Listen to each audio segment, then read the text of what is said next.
indisoluble de ambas asignaturas. En los propósitos, pues se refiere a algo que es lo que intenta el docente, o sea, mi persona. Pretendo que contribuir para que alcancen a constituir o a formar parte, que tengan ustedes el perfil del profesional bioquímico farmacéutico. Está estructurado en unidades didácticas la asignatura y vamos a ir viendo cada una de estas. El tema 1, que es lo que vamos a ver ahora, introducción al estudio de la bioquímica, ubicuidad de las moléculas en la estructura celular. El tema 2, biomoléculas con función de reserva energética y estructural. Vamos a ver ahí los carbohidratos, lípidos y introducción al estudio de las biomembranas. Y en la unidad 3 vamos a ver aminoácidos, péptidos, proteínas, estructuras y función y su relación con los buffers fisiológicos. En la unidad 4 vamos a ver enzimas, los fundamentos de la catálisis biológica, y no creo que adelante mucho que yo me ponga a leer esto. Luego vamos a ver la información genética, una conceptualización de las ciencias ómicas, que ha aumentado para este año esto, y la unidad 6, almacenamiento y transporte de energía metabólica. Si bien esto está indicando unidades, dentro de cada unidad hay algunos capítulos. En cuanto a la metodología de enseñanza, el método de enseñanza es deductivo bajo un enfoque de problematización y cuestionamiento. Y lo que sí voy a solicitarles mucho es la participación activa de ustedes. Yo voy a ir haciendo preguntas siempre y solicito que participen. En algunos casos, según la naturaleza de la pregunta, puede ser que puedan ganar ciertos puntos. Eso forma parte de la evaluación formativa. Dentro de la metodología también está el apoyo en la actualización mediante la lectura de artículos científicos e investigación documental, que van a hacer tanto en teoría y también en práctica. La evaluación general, al inicio de la gestión, se toma una prueba diagnóstica. Esta vez no voy a tomar la prueba diagnóstica porque estamos haciendo las clases virtuales, no sé hasta cuándo será.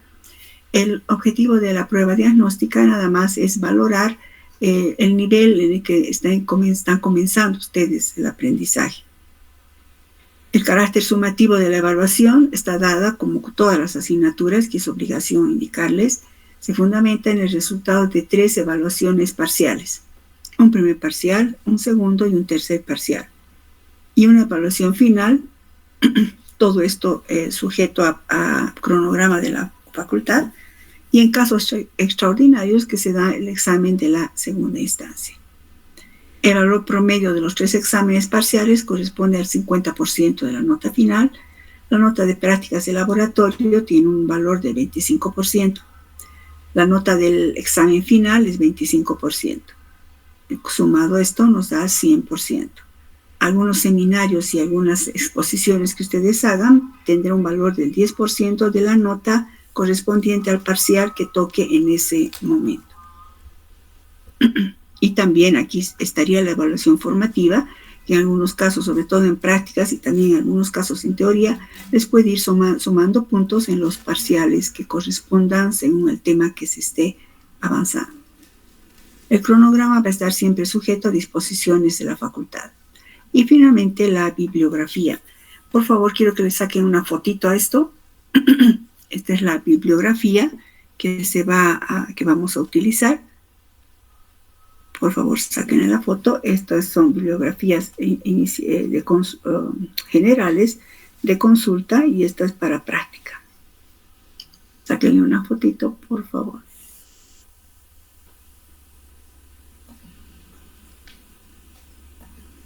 Bueno, eso en cuanto nada más una presentación así rápida.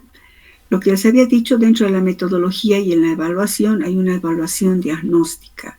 Repito, no voy a tomar ahora, no voy a decir le saquen un papel o voy a hacer generar un formulario, porque aparte no me preocupa mucho porque no tiene valor numérico, más es una evaluación para saber cómo están ingresando.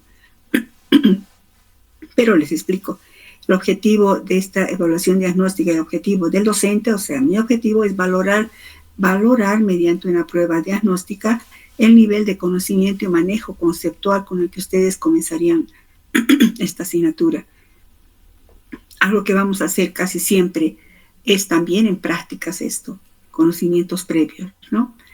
Los objetivos para ustedes es que expliquen conceptos que les permitan repasar sus conocimientos en ciertos temas necesarios para la asignatura. Deben repasar ciertos temas que les puse en el chat, ¿verdad? Enlaces químicos, tipos de hibridación, atracciones intermoleculares, conceptos de pH, la célula, clasificación de las células, etcétera, etcétera. Sin embargo, ahora vamos a ir repasando esto a medida que vamos a ir avanzando. No puedo tomarles una prueba escrita en estas alturas. Bueno, entonces pasemos a nuestro tema. Permítame un cachito.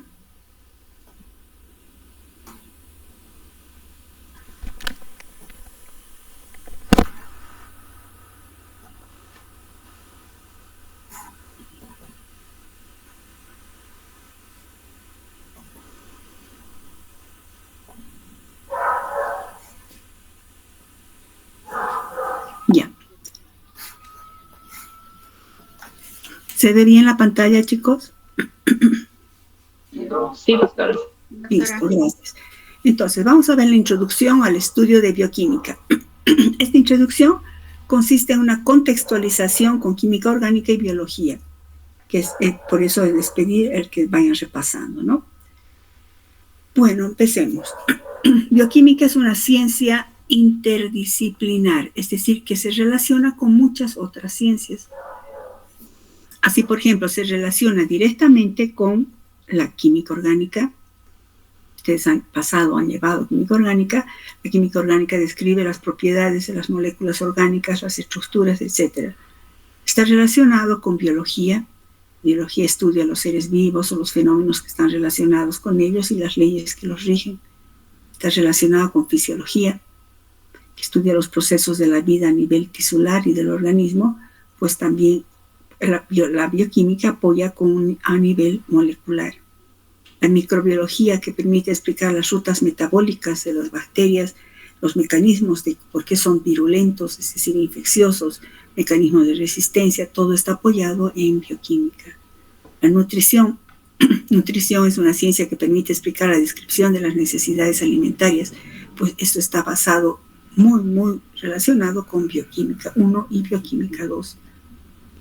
Luego la farmacología. Bioquímica permite comprender en muchos casos los mecanismos de acción de los fármacos y por tanto permite ayuda en el descubrimiento de nuevos fármacos. Bioquímica está relacionada íntimamente con la investigación médica, ayuda a comprender estados patológicos en términos moleculares y pues así con muchas otras ciencias. Disculpen, estoy resfriada. Todo esto se sustenta en un conocimiento molecular de los procesos. Es decir, que nosotros en esta gestión vamos a aprender el lenguaje de las moléculas biológicas. ¿Qué quiero decir eso? No es que hablan, sino que vamos a analizar su estructura para poder entender su función, la función de las biomoléculas. Objetivos de aprendizaje, en este caso de este tema, es explicar el ámbito del estudio de la bioquímica a partir de los conceptos de química orgánica contextualizados con la biología y los conceptos de biología contextualizados con la química. Lo importante es que quede bien claro que existe un diseño molecular de la vida. La vida está basada en las reacciones e interacciones de moléculas a nivel celular, a nivel de órganos, tejidos, órganos y los seres vivos. ¿Qué es la bioquímica en consecuencia? Ese puesto ya compartí con ustedes las diapositivas, ¿verdad, chicos? Tienen ya. Eso quería decirles. Siempre, ahora si bien recién les he dado hoy, era porque yo quería intentar hacer esto de la evaluación diagnóstica a medida que avanzaba. Si les daba, pues ya no había tal evaluación. Pero he dicho, mejor les doy para que vayamos adelantando. Siempre les voy a dar las diapositivas antes de comenzar un tema. O sea, las diapositivas de todo un tema. Para que ustedes, chicos, por favor, esa es la hermenéutica que tiene éxito. Lo imprimen y lo tienen al lado para ir escribiendo, ya sea en las mismas diapositivas, en su cuaderno, para que puedan estudiar. Bueno, entonces, bioquímica, he puesto las definiciones de los libros, de los autores que más vamos a usar. Según Boyd, bioquímica es el estudio de la vida en el nivel molecular, o sea, estudiar la vida a nivel molecular. Según Luber Strayer, bioquímica es el estudio de la base molecular de la vida. O sea, la vida tiene una base molecular, puesto que permite comprender las bases químicas de los procesos centrales de la biología. Según Bohinski, el objetivo de la bioquímica es explicar en términos químicos las estructuras y funciones de los seres vivos. De ahí viene su nombre, bioquímica. En todas estas definiciones vemos, ¿verdad? Vida molecular, base molecular, química, seres vivos. He querido hacer un resumen para que no sea que tantos autores, más o menos podríamos resumir así. Bioquímica es una ciencia, eso sí es indiscutible. Es una ciencia que permite explicar, ¿qué cosa? Procesos que garantizan la vida en los seres vivos.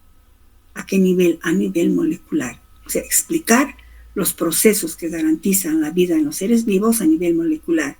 ¿Cómo? Relacionando la estructura y la función de las moléculas que están implicadas en dichos procesos. Es acá un resumen de todo lo que plasman estos autores para indicar qué es la bioquímica. En otras palabras, fíjense, es una ciencia, sí, que explica qué cosa, los procesos que garantizan la vida en los seres vivos, pero lo explica a nivel molecular. ¿Cómo? Relacionando la estructura y la función de las moléculas. ¿De qué tipo de moléculas? Las biomoléculas que vamos a ver enseguida. Bioquímica es una ciencia. Toda ciencia, chicos, tiene un objeto de estudio. Toda ciencia. En este caso, el objeto de estudio de bioquímica son las biomoléculas. Todos los seres vivos tienen en sus células y en sus tejidos, en sus órganos, biomoléculas. Como toda ciencia que tiene un objeto de estudio, también tiene principios. En este caso, en la parte que nos toca ver de bioquímica estructural, el gran principio de bioquímica estructural es la relación entre la estructura y la función. Es decir, conocemos la estructura, podemos entender la función. Y también está el principio de las transformaciones e interacciones que ocurren entre las biomoléculas. Las biomoléculas no actúan solas, sino que hay transformaciones, es decir, reacciones e interacciones entre las biomoléculas que dan lugar al metabolismo. Esto está más en competencia con Bioquímica 2. Para nosotros esto es importante en este año. La relación entre la estructura y la función, repito, conozco la estructura, que voy a pasarme también en química orgánica, y voy a poder entender la función que cumplen en un ámbito celular. ¿Quiénes? Las biomoléculas. Bueno, entonces, con esa introducción pequeña, veamos. Estructura y propiedades químicas de la materia viva. Este capítulo es un capítulo como de repaso de todo lo que se necesita mínimamente para poder entender todos los capítulos que vienen. Hace unos años yo obviaba esto y entraba directamente al estudio de las biomoléculas. Sin embargo, al hacer esto,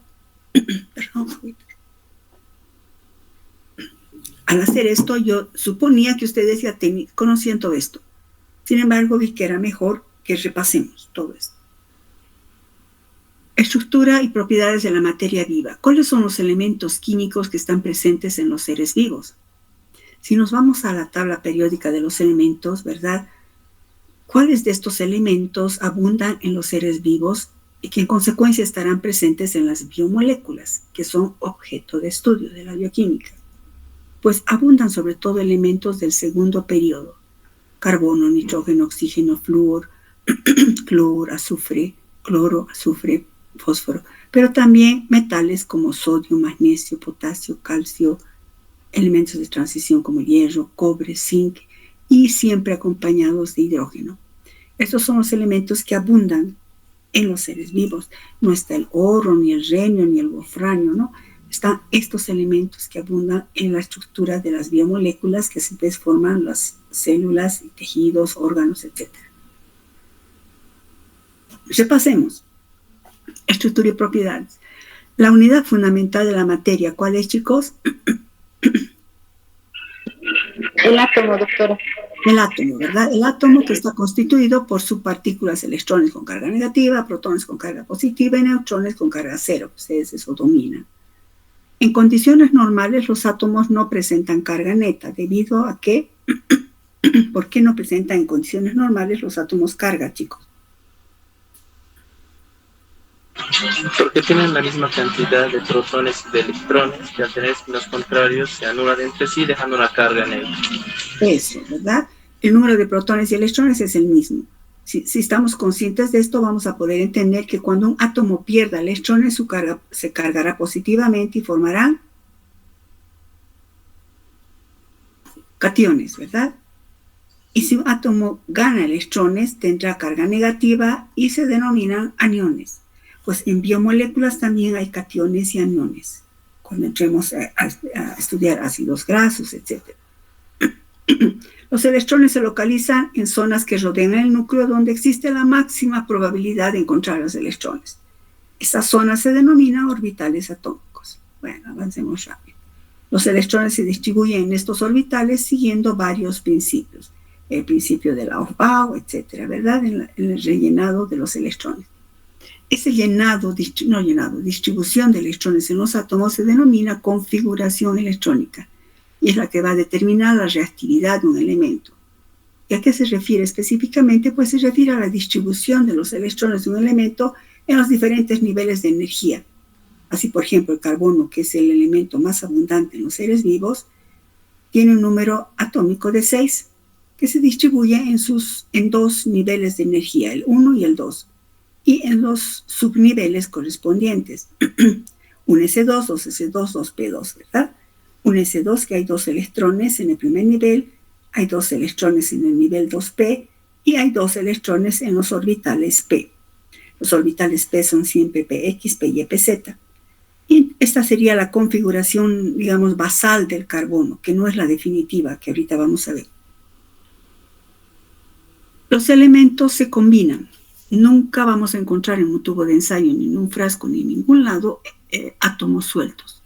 Los átomos no pueden existir porque tienen una inestabilidad elevada. Todo tiende a la estabilidad en la naturaleza. Han estudiado eso en físico-química, en química orgánica, química general. Todo tiende a la estabilidad. Y por eso los átomos se combinan formando moléculas. ¿Cómo? Mediante enlaces químicos. Ustedes saben que hay enlaces químicos que de tipo covalente, hay el enlace químico de atracción electrostática, pero el enlace covalente es el que predomina principalmente en las moléculas biológicas. Es el más abundante. Saben también, ¿verdad?, que la formación de enlaces químicos se basa en la regla del octeto postulada por Lewis, en la que los átomos son más estables cuando consiguen 8 electrones en la capa de valencia mediante enlaces covalentes, siguiendo la regla del octeto. Esto es válido para elementos del segundo periodo, ¿no? Hay excepciones al octeto que es importante en bioquímica recalcar. Por ejemplo, el hidrógeno. El hidrógeno solo tiene un nivel con su subnivel S, ¿verdad?, donde acepta máximo 2 electrones. Por eso el hidrógeno solo forma un enlace. Otra excepción importante en bioquímica son los átomos no metálicos a partir del tercer periodo, que forman los octetos expandidos. Les debe ser familiar esto. Es decir, que pueden contener más de 8 electrones en su capa de valencia. Un ejemplo muy importante en bioquímica que forma un elemento que forme octetos expandidos es el fósforo. En el caso del ácido fosfórico y fosfatos unidos a moléculas orgánicas o biomoléculas. Por ejemplo, si ustedes recuerdan esto, esta es la estructura por líneas de enlace del ácido ortofosfórico, en la que vemos que el fósforo está con 2, 4, 6, 8, 10, o sea, tiene más de 8 electrones. Puede estar libre o puede estar unido a una estructura R, donde se mantiene el octeto expandido. Se puede simbolizar de manera resumida así. Ahora que estoy poniendo R porque todavía no hemos visto aminoácidos, proteínas, pero este R puede ser un carbohidrato, puede ser un aminoácido, una parte de una proteína, etc. Entonces, el grupo fosfato sí es muy importante y es importante considerar que se une mediante octetos expandidos. Otra característica importante es que los átomos, les he dicho, ¿verdad?, que no existe átomos sueltos, sino que están siempre unidos formando moléculas. Se unen a otros átomos iguales o diferentes para formar moléculas. Y entonces, el carbono, estos elementos, carbono, nitrógeno y oxígeno, tienen una característica especial, es que forman orbitales híbridos. Veamos la tetravalencia del carbono. Para estos elementos del segundo periodo, estos orbitales, repito, forman orbitales híbridos. ¿Por qué híbridos? Porque gracias a la hibridación pueden formar un mayor número de enlaces posibles. Repito, a mayor número de enlaces, más estabilidad. Y así veamos, por ejemplo, la hibridación del sp3 del carbono, que ustedes lo conocen muy bien. Número atómico 6, los distribuidos en estos niveles y subniveles. Pero si nosotros vemos esta estructura, indicaríamos que la valencia, que es los electrones de valencia, que ustedes saben que son los que están en el último nivel y que son los que reaccionan con los otros elementos, diríamos que su número de valencia es 2. Pero está demostrado, y que Coué lo demostró, que el carbono es tetravalente, es decir, que puede formar 4 enlaces. ¿Y eso por qué? Se explica con la hibridación. Es decir, hibridar significa mezclar. Un electrón del subnivel S, pero del mismo nivel, ¿no? Subnivel 2S salta y va a ocupar el orbital P de mayor energía. Entonces así se reorganizan y forman 4 orbitales, se llaman degenerados, en el sentido que ahora los 4 son del mismo nivel de energía. Pero son electrones híbridos sp3, es decir, un orbital S con 3 orbitales P, de ahí viene el nombre. Son 4 electrones no apareados. En consecuencia, por esa razón se explica que el carbono tenga una valencia de 4. Es tetravalente, puede combinarse con 4 elementos. Esto mismo se cumple con el nitrógeno y con el oxígeno, que ustedes han debido ver en orgánica. Ahora, este repaso que estamos haciendo es útil en el sentido de que quiero que me hagan esta tarea. Los siguientes ejemplos son importantes en bioquímica. Complete la formación de las moléculas correspondientes. Por ejemplo, la reacción de 2 átomos de hidrógeno, quiero que me lo expresen según Lewis y según líneas de enlace de valencia. Oxígeno con 2 hidrógenos, nitrógeno con 3 hidrógenos, carbono con 4, azufre con 2 hidrógenos, fósforo con 3 hidrógenos y 4 oxígenos. Quiero que me representen por Lewis y por líneas de enlace. Fíjense que estamos aplicando a los elementos que más abundan en las biomoléculas y que en consecuencia para entenderlas tiene que estar claro cómo se unen o cómo son las estructuras de Lewis de estos elementos. Esto es tarea que van a hacer ustedes para la siguiente clase. Es algo simple, ¿verdad? Ustedes saben hacer estructuras de Lewis y de líneas de enlace. Y repito, estoy haciendo hincapié en los elementos que más abundan en las biomoléculas. Pasamos a otro concepto, la electronegatividad, que ustedes lo conocen muy bien. La electronegatividad se puede definir como la tendencia que tienen ciertos átomos de atraer hacia sí el par de electrones. ¿De qué? De un enlace covalente. Un enlace covalente, recuerdan chicos, siempre resulta de la unión de cuando 2 elementos, uno aporta un electrón y el otro elemento aporta otro electrón, forma un orbital molecular. En un orbital molecular solo puede haber 2 electrones de spin opuesto, recuerden. Bueno, entonces, cuando uno de los elementos es más electronegativo que el otro, por ejemplo, A y B, los átomos A y B se unen. A es más electronegativo que B. Al ser más electronegativo, tiene una tendencia, fíjense en mi cursor, de atraer hacia sí, la nube electrónica estará más hacia A. Eso da lugar a lo que ustedes ya muy bien conocen, formación de dipolos. A estará parcialmente negativo y B estará parcialmente positivo. Con esto asumimos que la molécula A es más electronegativa que la molécula B. ¿Qué se ha formado aquí? Un dipolo. Y entramos al concepto de polaridad. Entonces, la polaridad es sumamente importante en bioquímica, recordar eso. La polaridad ocurre o se manifiesta cuando se unen covalentemente dos elementos, en el que uno es más electronegativo que el otro. Si algo no está claro o estoy haciendo rápido, pueden usar su micro, pero sí relativamente rápido, asumiendo que ustedes saben todo esto ya. Pero no está de más repasar. Yo no voy a decir, paso al otro capítulo y asumo que ustedes todo esto saben. Hace años hacía eso, no me daba buenos resultados. Dije, bueno, vamos a repasar todo rápido, una mirada rápida, pero necesaria. Entonces queda claro lo que es la polaridad, cuándo aparece polaridad. Esto se manifiesta también en las biomoléculas, chicos.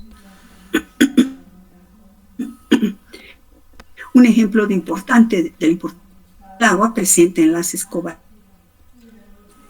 y son fundamentales para explicar la solubilidad del agua en diferentes biomoléculas.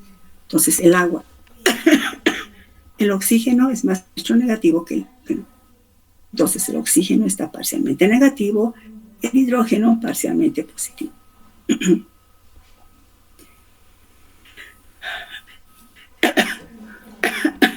¿Cuáles son los elementos químicos que están presentes en seres vivos? Hemos visto, ¿verdad?, que eran los elementos del segundo periodo y todos estos. Pero, ¿cómo una vez que se forman moléculas con estos elementos, cómo interaccionan las moléculas? Ese es un capítulo muy importante en química orgánica, ¿verdad? Las interacciones no covalentes o atracciones intermoleculares. Las moléculas se atraen entre sí gracias a grupos funcionales que poseen. Si bien todas las moléculas biológicas, igual que las de química orgánica, están formadas por largas cadenas de carbono, hidrógeno, las biomoléculas también tienen grupos funcionales que les da la esencia funcional, que les da su esencia funcional. Un grupo funcional, recuerdan, es un conjunto de átomos o grupo de átomos con los cuales una molécula presenta sus características químicas. Por ejemplo, el grupo funcional oxidrilo es el grupo funcional representante de los alcoholes, recuerdan. El grupo funcional carbonilo es el representante de los aldehídos. El grupo carbonílico cetónico es el responsable de las cetonas. El grupo carboxilo es el representante de la familia de los ácidos carboxílicos. ¿Recuerdan eso? Pues aquí también hay grupos funcionales en las biomoléculas. Por ejemplo, esta es una biomolécula, este es un monosacárido, con una representación de Howard. Es un monosacárido. Y podemos ver que solo tiene un tipo de grupo funcional. ¿Cuál? Oxidrilo, pero tiene 3 grupos funcionales. Esta es una molécula relativamente simple, pero también vamos a ver moléculas más complejas, como esta coenzima, que tiene, por ejemplo, este grupo amida, que tiene grupos oxidrilos, grupos amino, grupos oxidrilos nuevamente, grupos indoles, etc. Son los que van a dar la esencia de la funcionalidad de estas moléculas y que a partir de estos grupos van a dar lugar a atracciones intermoleculares. Las atracciones intermoleculares son no covalentes, cuidado no confundir. El enlace covalente, el enlace iónico, bueno, esos son otro tipo de enlaces. Estos son solamente atracciones, en realidad no son enlaces, ¿no? A veces se dice enlaces intermoleculares, no, son atracciones intermoleculares. Y se caracterizan porque son relativamente débiles. En cambio, el enlace covalente es muy fuerte. Ustedes saben muy bien que las atracciones intermoleculares pueden ser de 2 tipos. Las atracciones intermoleculares de naturaleza electrostática y las atracciones intermoleculares de naturaleza hidrofóbica. Veamos las atracciones intermoleculares de naturaleza electrostática. Encabezando este tipo de atracciones están los importantes puentes de hidrógeno, que ustedes los conocen. Los puentes de hidrógeno son interacciones relativamente fuertes. Aquí quiero que anoten lo siguiente, chicos. Entre las atracciones intermoleculares, la atracción más fuerte son los puentes de hidrógeno. Después están los puentes salinos. Y los más débiles son las atracciones de Van der Waals. Bueno, con ese recuerdo. Los puentes de hidrógeno, por eso se dice que son relativamente fuertes. Entre todas las atracciones son los más fuertes. Se presentan ¿en qué tipo de moléculas? En moléculas polares, subrayen ahí. Aparecen en moléculas polares y es la atracción responsable de moléculas polares y su interacción con el agua. Aparecen en moléculas polares. Y hemos recordado que es una molécula polar. Pues esta es una molécula polar, este sería un punto, por ejemplo, ¿verdad? Bueno, ¿cómo se define un puente de hidrógeno? Aquí no he colocado, chicos. Un puente de hidrógeno, pueden escribir eso si quieren recordar. Un puente de hidrógeno es la atracción de un átomo de hidrógeno. Fíjense en el cursor. Un átomo de hidrógeno unido a un átomo electronegativo pequeño que es atraído por otro átomo electronegativo. Un puente de hidrógeno es un átomo de hidrógeno unido a un átomo electronegativo pequeño que es atraído por otro átomo electronegativo. Por eso se llama puente. Fíjense, este hidrógeno sería el puente entre estos dos oxígenos. Y la atracción es relativamente fuerte. Por ejemplo, esto explica la solubilidad. Esta molécula sí sería soluble en agua, porque está formando puentes de hidrógeno con el agua. Puede formar acá, fíjense en el cursor, y puede formar acá. Pero, por ejemplo, no podría formar con esto, ¿no? Porque aquí no hay un puente de hidrógeno. Esto no está unido a un átomo electronegativo. El carbono no es tan electronegativo. Pero no solamente explica la solubilidad, también puede ocurrir puentes de hidrógeno entre diferentes moléculas ya de la familia de las biomoléculas. Si ustedes ven esto y reconocen, esto es un aldehído. Pero no es el etanal, ni el metanal, ni el propanal. Yo he puesto ere porque esto podría ser un monosacárido. Entonces, un monosacárido, y esto tampoco es una amina, tampoco es la metilamina ni etilamina. Esto puede ser un aminoácido. Entonces, estos grupos funcionales que ustedes han visto también se puede extrapolar para estudiar biomoléculas. Este grupo carboxilo, este oxígeno que es electronegativo, con este hidrógeno que tiene un hidrógeno unido aquí, pues formará un puente de hidrógeno. Este oxígeno atrae a este hidrógeno porque este hidrógeno está como parcialmente positivo y este nitrógeno está parcialmente negativo. Por eso aparecen moléculas polares y se forman puentes de hidrógeno. Entonces el puente de hidrógeno sí abunda mucho en las biomoléculas y en sus interacciones. Y los puentes salinos. Puentes salinos significa que un ion positivo atrae a un ion negativo. Y nuevamente voy a usar esto que les es familiar a ustedes. Este sería un ácido carboxílico, pero no es ni el ácido metanoico, etanoico ni propanoico. Esto sería parte de un ácido graso, por ejemplo. Que cuando se da un protón, se formará su base conjugada. Esta es la base conjugada. Y esto, por ejemplo, puede ser, no es una amina tampoco. Esto también puede ser un aminoácido o un aminoácido unido a una proteína. No importa eso ahorita, eso quiero que contextualicen. Perdón.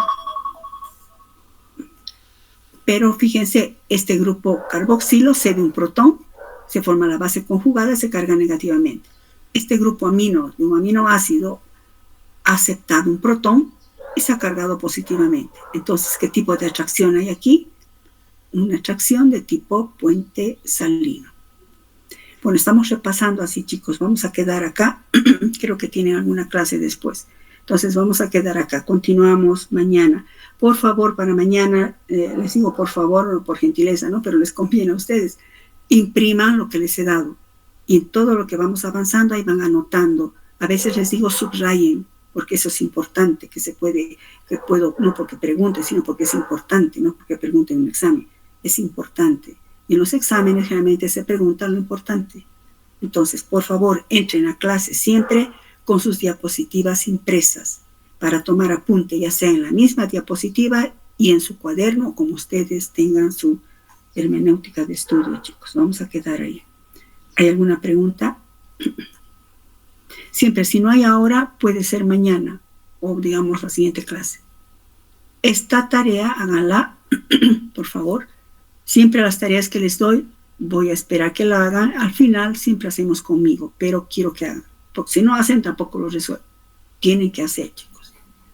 Bueno, si no hay preguntas, puede haber mañana, chicos. Siempre son bienvenidas las preguntas. Una pregunta más que ir entendiendo. Quedan